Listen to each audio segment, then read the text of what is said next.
నదికి రెండు దిక్కులా పెద్ద పెద్ద బంగ్లాలు తొవ్వంట పోతుంటే ఎంతో సంబురం.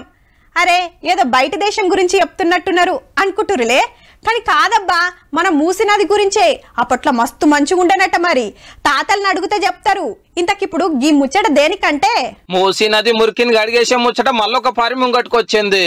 ముఖ్యమంత్రి రేవంత్ రెడ్డి సారు లండన్ లో థేమ్స్ నది ఆఫీసర్లతో మీటింగ్ పెట్టి మన నదిలో లండు బొండు లేకుండా చేసే కార్యం గురించి మాట్లాడిండు. అది కూడా సేమ్ మన దాని లెక్కనే సిటీ నడిమిట్లకి వెళ్ళి వాడుతుంది.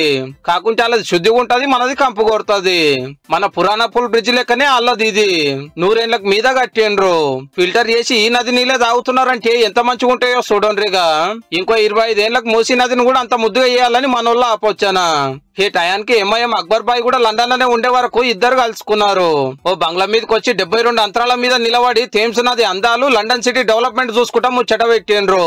ఇక మన కాడికి వస్తే తెలంగాణ రాకముందుకే తెల్లరైన మూసీని మంచిగా చేస్తాడు అప్పటి సీఎం కేసీఆర్ సారు. నీళ్లు తేటగా చేసి ఒడ్డు పొంట పార్కులు కడతాము, పిక్నిక్ లకు పోవచ్చు, పడవలు తిప్పుతాము, ఎంజాయ్ చేయవచ్చు అన్నారు. అప్పటికి ఇప్పటికి ఇంకింత గలీజ్ అయ్యింది. ముక్కు మూసుకోకుంటే మూసీ నది కాడ నిలబడలేని పరిస్థితి.